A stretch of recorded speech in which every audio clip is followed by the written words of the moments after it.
سرکار غریب نواز۔ ایک مرتبہ کا واقعہ ہے، ایک شخص غریب نواز کے آستانے پہ اپنی مراد لے گیا۔ ویسے طبرانی کی روایت ہے، اللہ کے حبیب علیہ السلام نے فرمایا کہ خوبصورت چہرے والوں سے اپنی حاجتیں طلب کیا کرو، کیونکہ اللہ نے میری رحمت کا حصہ ان خوبصورت چہرے والوں کے دلوں کے اندر رکھا ہے۔ رحمت کا حصہ۔ اب اس سے خوبصورت چہرے سے مراد کیا؟ سفید چمڑی نہیں، کھڑی ناک نہیں، بڑھیا۔ خوبصورت کا مطلب یہ نہیں، خوبصورت کا مطلب یہ کہ جسے دیکھو تو خدا یاد آئے، یہ خوبصورت۔ اور وہ ولی کی پہچان ہے کہ جسے دیکھو تو اللہ یاد آئے۔ تو وہ لوگ حضور کہتے ہیں ان سے اپنی حاجتیں مانگو کہ اللہ نے میری رحمت ان کے اندر رکھی ہے۔ رحمت للعالمین کی رحمت دیکھنا ہے تو ولیوں کو دیکھو۔ تو ایک شخص اپنی حاجت لے کے گیا۔ اب وہ گیا تو اس نے سوچا کہ کریں تو کیا کریں، تو اس نے یہ کیا، بیٹھ کے تلاوت کرنے لگا، قرآن پڑھنے لگا۔ اب قرآن پڑھ رہا ہے، مانگ رہا ہے، مانگ رہا ہے، ملتا ہی نہیں۔ قرآن پڑھ رہا ہے، مانگ رہا ہے، ملتا ہی نہیں۔ وہ اسی حالت میں تھا، ایک فائشہ نچنیہ رقاصہ آئی اور انہوں نے کہا خواجہ دے دے، خواجہ دے دے۔ اسی وقت اس کی مراد پوری ہو گئی۔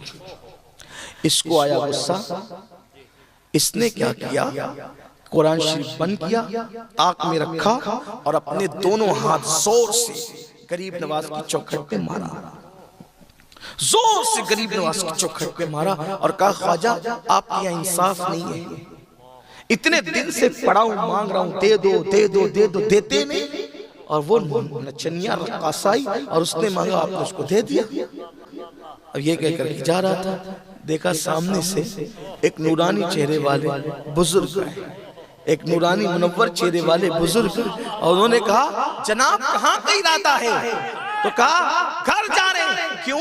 یا انصاف نہیں ہے، اتنے دن سے پڑا تھا، مانگ رہا تھا، دیا نہیں، اور ایک رقاصائی اس کا کام جو ہے وہ چند لمحوں میں بنا دیا۔ آنے والے بزرگ کہا جناب جائیے، اللہ آپ کی بگڑی بھی بنا چکا، آپ کی مراد بھی پوری ہو گئی، جاؤ جاؤ، آپ کی مراد بھی پوری ہو گئی۔ اب جب سنا نا مراد تو کہا بابا آپ کون ہیں؟ تو کہا جس سے مانگنے آیا تھا وہی معین الدین ہوں،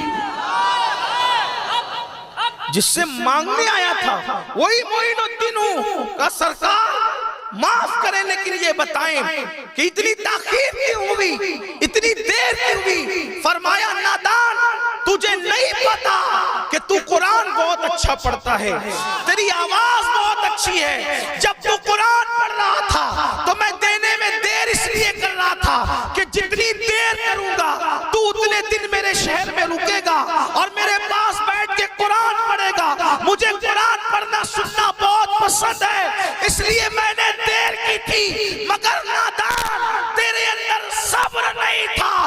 لیٹ کرنے میں بھی حکمت تھی کہ تجھے روکنا منظور تھا کیونکہ تو مجھے پسند ہے، تیری تلاوت پسند ہے۔ فرمایا مگر تو نے تو غصے میں میری چوکھٹ پہ ہاتھ مارے، یہ ہاتھ میری چوکھٹ پر نہیں پڑے، اس کا اثر دیکھ لے۔ اپنی پیٹھ سے کرتا اٹھایا تو دیکھا کہ وہ پنجوں کے نشان جو چوکھٹ پہ مارے تھے وہ غریب نواز کی پشت پر تھے۔ یہ غریب نواز آج بھی عطا کرتے ہیں، آج بھی عنایت کرتے ہیں۔ ایک بہت خوبصورت سا، میں تو دو ہی بات کرنے چلا تھا لیکن ایک خوبصورت سا واقعہ اور یاد آتا ہے۔ ابھی چند سال پہلے کی بات ہے، چند سال پہلے کی بات ہے۔ ایک شخص تھا، اس کا جو ہے وہ بہت بڑا کاروبار تھا، جوہری کا کاروبار تھا۔ جوہری سمجھتے ہیں نا، پتھر، قیمتی پتھر، اس کا کاروبار تھا۔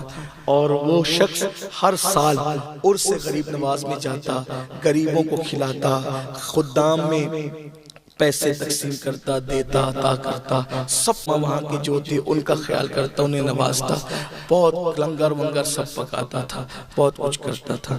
اور اس کو اولاد نہیں تھی، وہاں منت مانی، اللہ نے بیٹا بھی دے دیا۔ اور پھر اس کے بعد بیٹا بڑا ہوا۔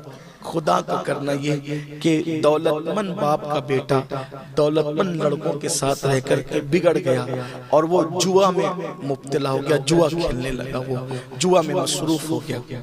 ادھر باپ کو خبر نہیں تھی کہ میرا بیٹا جواری ہو گیا ہے۔ یاد رکھنا جو ناجائز اور حرام چیزیں ہیں نا وہ ایک نہ ایک دن ختم ہو کے رہتے۔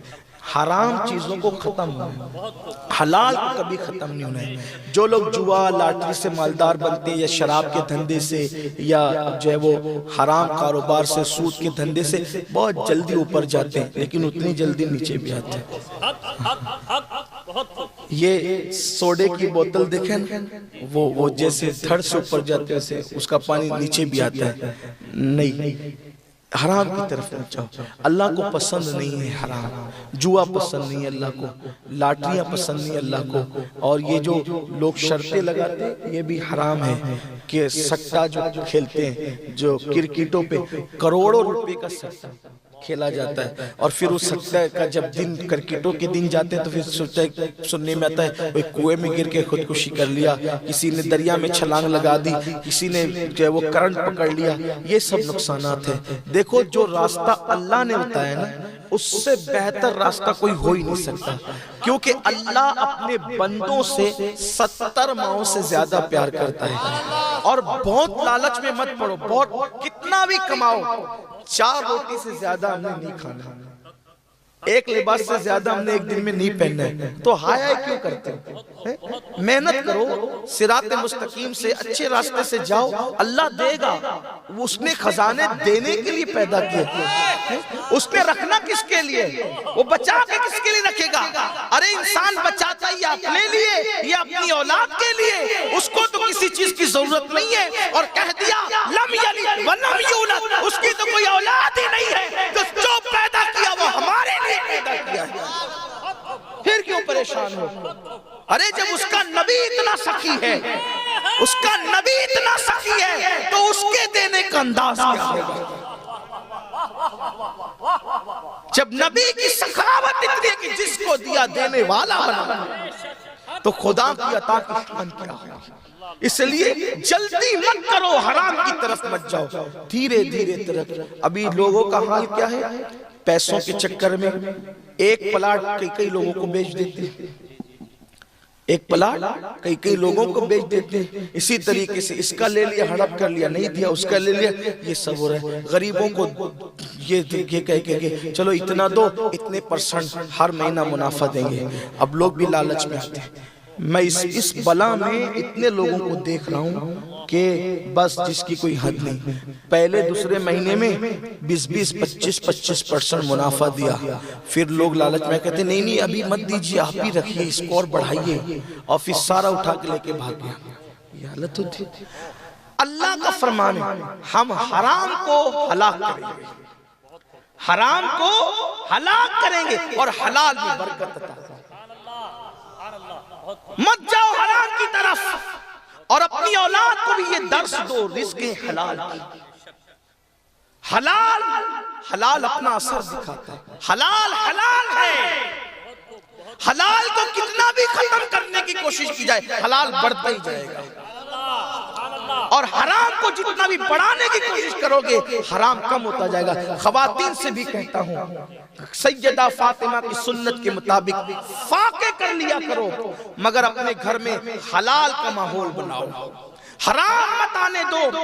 کل کی عورتیں اپنے شوہر سے کہتی تھی کہ واپس خالی ہاتھ آنا مگر حرام لے کر کے مت آنا، ہمیں بھوکا رہنا پسند ہے مگر حرام کھانا پسند نہیں ہے۔ اور آج کی عورتیں اپنے شوہر سے کہتی ہے چوری کر، ڈاکہ ڈال، کچھ بھی کر مگر ہمیں لا کر کے دے، ہماری مانگ پوری کر، تو تم بھی جہنم میں جاؤ گی، تمہارا شوہر بھی جہنم میں جائے گا، تمہارے بچے بھی جہنم میں جائیں گے۔ یہ دنیا چند دن کی ہے، یہ دنیا 2 روز کی ہے، اس کے بعد یہ دنیا ختم ہونے والی ہے۔ یہ چند روزہ دنیا کے لیے جو ہے اپنی آخرت تباہ مت کرو۔ کیا خیال ہے ان عورتوں کے بارے میں جنہیں روزانہ دودھ اور چندن سے نہلایا جاتا تھا، لیکن آج ان کی قبروں کے نشان بھی موجود نہیں ہے، مگر جس کے گھر میں ایک مہینے تک چولہا نہیں جلتا تھا، اس سیدہ فاطمہ کا نام آج بھی ہر جمعہ کو خطیب منبر پر ادب سے لیتا نظر آتا ہے۔ اور دنیا کو بتایا گیا عزت وہ نہیں ہے جو حرام کھانے میں ملتی ہے، عزت وہ ہے جو حلال کی بنیاد پہ بھوکے رہنے میں قدرت عطا کرتی ہے۔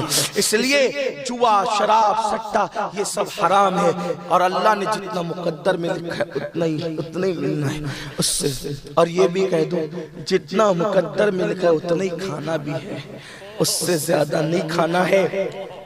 میں نے دیکھا دسترخوان لگا ہوتا ہے، بہت سارے لوگ کہتے ہیں میں یہ نہیں کھاؤں گا، کیوں؟ ڈاکٹر نے منع کیا۔ یہ نہیں کھاؤں گا کیوں؟ ارے ڈاکٹر کی کیا اوقات منع کرنے کی، قدرت نہیں چاہتی کہ تو کھائے۔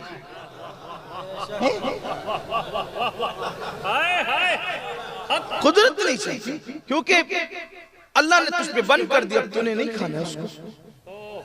اب چاہے درجات بلند کرنے کے لیے بند کروا دیا ہو یا سزا کے طور پہ کیا ہو، دونوں چیزیں ہو سکتی ہیں، ہم کسی سے کیا بدگمانی کریں، لیکن بند کروا دیا قدرت نے۔ اب پتہ چلا کہ ہو کر بھی لایا کون؟ خود ہی جا کے لایا، لیکن خود نہیں کھا سکتا، یہ عبرت کی بات نہیں، یہ عبرت تو اللہ کی کام اللہ جانتا ہے۔ اللہ اپنی تدبیریں جو وہ اس کی خفیہ تدبیر بہت بہت بڑی ہے، کوئی نہیں ٹک سکتا۔ تو پھر اس کے بعد اگر آدمی سوچے نا میں بہت مالدار ہوں، 4 روٹیوں کے بجائے 8 روٹی کھاؤں، تو وہ کھا کے فائدہ نہیں دے گی، روٹیاں بیمار کر دے گی۔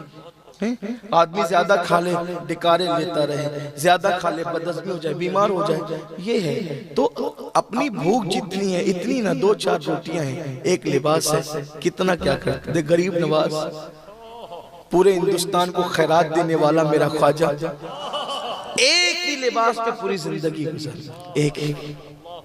حالانکہ ہم یہ سب نہیں کر سکتے، لیکن ہمیں یہ اس سے تسلی ملتی ہے۔ اور جب غسل کے وقت آپ کا لباس اتارا گیا تو وہ کئی کلو کا ہو گیا تھا، کئی کلو ہو گیا تھا اس کو، کیوں؟ جہاں سے پھٹتا تھا پیون لگتا تھا، جہاں سے پھٹتا تھا پیون لگتا تھا، جہاں سے پھٹتا تھا۔ آج ہم ہزاروں کا لباس بھی پہنتے ہیں تو کوئی ہم سے مروب نہیں ہوتا، اور وہاں پیون والے لباس پہ بادشاہ کر کے ایک سر جھکاتا ہے۔ طاقت اللہ کی، اصل طاقت اللہ کی۔ تو بات دور نکلتی جا رہی ہے اور بات جلدی ختم بھی کرنا ہے، کیونکہ احمد آباد سے آج جب وہ کل کی فلائٹ لینا ہے اور وقت پہ وہاں پہنچنا بھی ہے، راستہ کافی خراب ہو گیا ہے، تو اس کی وجہ سے آنے میں مجھے بہت وقت لگ گیا ہے، اس لیے میں دیر سے پہنچا۔ ارادہ تھا کہ جلدی پہنچیں گے تو لمبی باتیں ہوگی، لیکن وہ باتیں اب سمجھ لیتے ہیں تو اختصار سے کہتے ہیں۔ تو وہ بہت وہاں خرچہ کرتا تھا، غریبوں پر، مسکینوں پر، یتیموں پر۔ اتفاق خدا کا کرنا کہ بیٹا جوئے میں لگ گیا۔ اپنی اولاد کو خوب اچھا کھلاؤ، اچھا پہناؤ، جو کرتے ہو کرو، مگر ان پہ کڑی نظر رکھو، بالکل چیل کی طرح، عقاب کی طرح، کہ وہ بری صحبت میں نہ جائے۔ بری صحبت بڑی خطرناک ہے، اور مالداروں کے لڑکے ہی نہیں، اب تو ہر طبقے کے لڑکے جو ہے وہ صحبت کی وجہ سے بہت بگڑ رہے ہیں، اور کچھ لڑکے ایسے ہیں سماج میں جو دوستیاں ہی کرتے ہیں لوگوں کو بگاڑنے کے لیے۔ تو اپنے بچوں کے دوست میں تو کہتا ہوں خود ماں باپ بن جائیں تاکہ وہ دوسروں کی دوستی سے محفوظ رہیں، اپنی اولاد کے خود دوست بنیں، ان سے خود ہنسیں، خود بولیں، ایک جو وہ مروت رہے، ایک ڈسٹینس رہے، لیکن ان سے ہمارے بچے اپنی ہر بات ہمیں کہہ سکیں۔ ہمارا کیا حال ہے؟ میرا تو گھر میں اتنا رواب ہے کہ میرے بچے مجھے دیکھتے ہی چھپ جاتے ہیں، یہ نبوی اخلاق نہیں ہے۔ حضور کے گھر کے بچے حضور کے سینے پہ چڑھا کرتے تھے، ہاں، تو یہ بھی محبت کا انداز ہونا چاہیے۔ حالت نماز میں حضور کے شہزادے ادھر سے نکل کے ادھر، ادھر سے نکل کے ادھر، یہ روایتیں آپ نے کربلا کے موقع پہ بار بار سنی ہے، میں اس کو کیا دو رہا ہوں۔ تو اپنے گھروں میں محبت کا ماحول قائم کیجئے۔ آپ دوستی نہیں کریں گے، وہ باہر جا کے دوستی کریں گے اور بگڑیں گے، تو اپنے بچوں پہ نظر رکھیں، وہ آتا کب ہے، وہ جاتا کب ہے۔ جواری بنا دیا، باپ کا انتقال ہونا تھا، جوہری کی دکان پہ بیٹھا وہ، اور بیٹھنے کے بعد جوے کی عادت بڑی خطرناک ہے، لعنت، دھیرے دھیرے سب بک گیا، حتیٰ کہ جوہری کی دکان بھی بک گئی، حتیٰ کہ گھر کے برتن بھی بک گئے۔ بوڑھی ماں کب تک روکتی سمجھاتی، روتی پیٹتی رہتی، لیکن کیا کریں۔ ایک دن آیا کھانے کو بھی محتاج ہو گئے، ایک دن آیا کھانے کو بھی محتاج ہو گئے، غربت کی چکی، گھر بکنے کے قریب تک، گھر بھی بکنا تھا۔ ماں نے کہا بیٹا سب ختم ہو گیا جوئے کی وجہ سے، کچھ بچا نہیں میرے بیٹے، ایک کام کر، بہت عرصہ ہوا حالات نے اجمیر شریف جانے نہیں دیا، غریب نواز کا عرس آ رہا ہے اور قافلے صوبے اجمیر روانہ ہوں گے، بیٹے ہم اجمیر شریف جائیں گے۔ دنیا دار جوان بیٹے نے کہا ماں کیا ملے گا وہاں جا کے، پیسے ہے بھی نہیں، خرچے ہو جائیں گے۔ بیٹا میں نے کچھ محنت کر کے، مزدوری کر کے، تیری چوری چپ کے کچھ پیسے اکٹھا کیے ہیں، میں تو جاؤں گی، کیونکہ جب تیرے ابا حیات تھے ہم ہر سال جاتے تھے نا وہاں، اور وہاں پر کتنی خرچ کرتے تھے، لیکن جب سے تیرا دور آیا ہے سوائے دکھ کے میں نے کچھ نہیں دیکھا۔ بیٹا میرے پاس کچھ پیسے ماما مجھے دے دو۔ نہیں بیٹا تمہیں بھی چلنا ہے غریب نواز کی یہاں اور وہاں حاضری دینا ہے۔ ایک بات یاد رکھیں کہ بہت سارے لوگ عرس کے موقع پہ بھیڑ کی وجہ سے شریک نہیں ہوتے، لیکن ولی کا فیضان تو ہمیشہ ملتا ہے، لیکن خاص عرس کے دن جو برکتیں نصیب ہوتی ہے پھر وہ سال بھر وہ رنگ نہیں ہوتا۔ اس کی وجہ یہ ہوتی ہے کہ عرس کے دن صرف وہ ولی ہی نہیں ہوتا بلکہ پھر وہاں سارے اولیاء ہوتے ہیں۔ اور یہ بات میں نہیں کہہ رہا ہوں اپنی مرضی سے، شاہ ولی اللہ محدث دہلوی نے لکھا ہے کہ میں نے دیکھا کہ ربیع الاخر کا مہینہ تھا اور اصحاب صفہ کے چبوترے پر مولا علی اور سارے ولی وہاں موجود تھے، تو میں نے پوچھا کہاں کا ارادہ ہے؟ تو مولا کائنات نے کہا تجھے معلوم نہیں، آج 11ویں ہے، 11ویں ہم سب عبدالقادر جیلانی کے عرس میں جا رہے ہیں۔ تو اور دنوں میں جاؤ گے تو صرف ولی ملتا ہے، عرس میں جاتے ہو تو علی بھی ملتے ہیں اور سارے ولی ملتے ہیں۔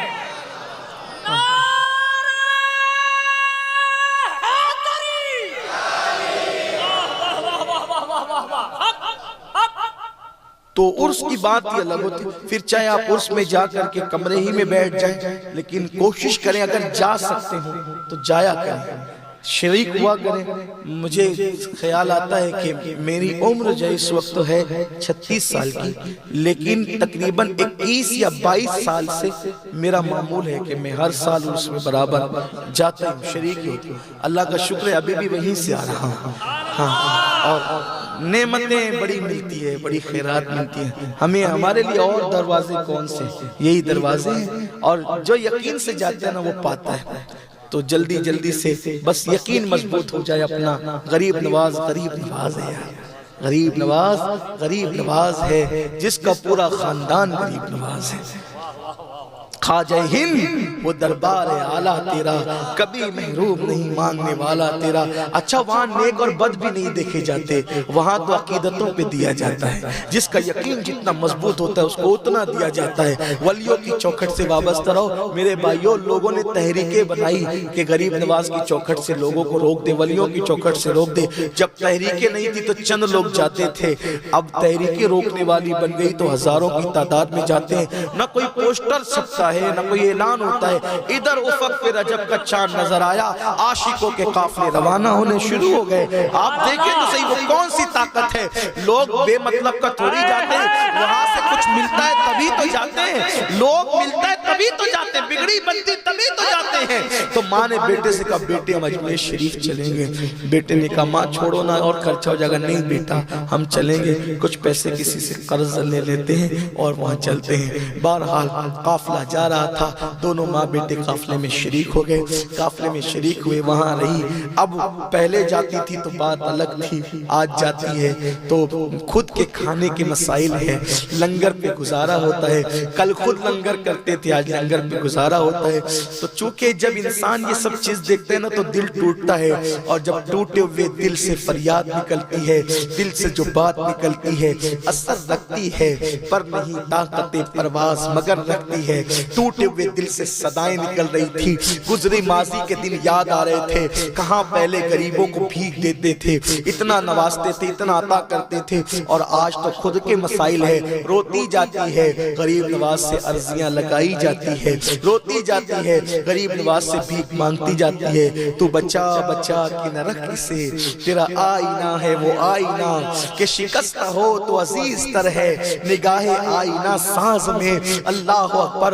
ادھر مانگ رہی ہے، رو رہی ہے، گڑ گڑا رہی ہے۔ یاد رکھنا میں نے مدینہ منورہ کے بعد اگر سب سے زیادہ کسی آستانے پر لوگوں کو روتے دیکھا ہے تو وہ میرے غریب نواز کا آستانہ ہے، وہ میرے خواجہ کی چوکھٹ ہے۔ میں نے لوگوں کو روتے وہاں بہت دیکھا ہے، اور پتہ نہیں، ایسا لگتا ہے جیسے ماں کا پیار مل رہا ہے، ایسا لگتا ہے جیسے باپ سے زیادہ شفقتیں مل رہی ہیں، ایسا لگتا ہے جیسے ہم روتے ہیں تو کوئی اپنی آستین سے آنسوؤں کو خشک کر رہا ہے۔ اللہ وہ رو رہی تھی، مانگ رہی تھی، گڑ گڑا رہی تھی، یقین تھا، اور عورتوں کو یقین مردوں سے کچھ زیادہ ہی ہوتا ہے۔ چھٹی شب آئی اور وہ بھی گزر گئی، اور اس کے بعد قافلے پھر واپس لوٹنے لگے، بھیڑ چھٹنے لگی۔ اب ادھر بھی وہ بیوہ خاتون اپنے بیٹے سے کہتے ہیں بیٹا چلو آخری الوداعی حاضری دے دیتے ہیں، اب تو غربت اتنی ہے کہ پتہ نہیں کب آنا نصیب ہوگا یا زندگی میں اب آ بھی نہ سکیں گے۔ روتے ہوئے آنسو دوپٹے سے پوچھتے ہوئے غریب نواز کو الوداع کہا، اور چلتے چلتے جب بڑی سامنے ایک نورانی چہرے والا فقیر مرد درویش آیا، اور اس نے گول سا بڑا پتھر اس کی جھولی میں ڈال دیا۔ عقیدت بڑی دیوانی ہوتی ہے، عقیدت بڑی دیوانی ہوتی ہے۔ پتھر نہ دیکھا، اجمیر مقدس کی خیرات سمجھ کر دوپٹہ لیا اور سینے سے لگا لیا۔ جوان بیٹے نے بھی، بگڑے ہوئے بیٹے نے بھی دیکھا کہ ماں کی جھولی میں کسی فقیر نے پتھر ڈالا ہے، اور ماں نے اس کو لے لیا، لیکن لے کر کے سنبھال کر کے گئی اور گھر پہ سنبھال کر رکھ دیا۔ یہ پتھر اجمیر شریف کا پتھر ہے، یہ پتھر کسی اجمیر کے فقیر کا دیا ہوا پتھر ہے۔ ایک دن بیٹے نے کہا ماں سب تو ختم ہو گیا، مکان بیچ دو۔ نہیں بیٹا کیا کریں گے، مکان بیچ کے کہاں جائیں گے؟ کہا وہ جو رئیس سے پیسے جمع کیے تھے وہ بھی تم نے اجمیر کے سفر میں خرچے کر دیے۔ کیا دیا تمہارے خواجہ نے، کیا دیا تمہارے خواجہ نے؟ پیسے وہاں پر آپ نے خرچہ کر دیا، قرضہ بڑھا لیا۔ ماں نے کہا بیٹا تو نے جوئے کے لیے اتنا قرضہ کیا کہ سب بیچ دیا، اگر میں نے غریب نواز کے عرس کے لیے کچھ پیسے لے لیے تو کیا گناہ کیا؟ بیٹا غصے میں آیا اور وہ پتھر اٹھایا کہ یہ پتھر دیا، اس پتھر میں کیا تھا؟ پتھر دیا، اور جنون کی کیفیت پتھر اٹھا کر گھر کی دیوار پہ دے مارا۔ جیسے گھر کی دیوار پہ دے مارا پتھر ٹوٹا، اور ہیرے اس پتھر سے نکل کر پورے گھر میں بکھر گئے، اس پورے گھر میں بکھر گئے۔ جب بیٹے نے دیکھا آنکھیں چکا چوند ہو گئی۔ ماں نے پھر خوشی کے آنسو پوچھتے ہوئے کہا دیکھ میرے خواجہ نے کیا۔ واہ واہ واہ واہ،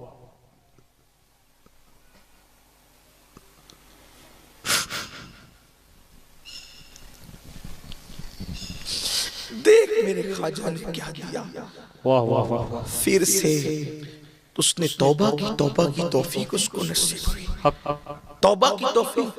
پھر سے وہ بڑا جوہری بن گیا، پھر سے اللہ تعالیٰ نے اس کو نواز دیا۔ یہ غریب نواز کی آج بھی اللہ کرتے ہیں۔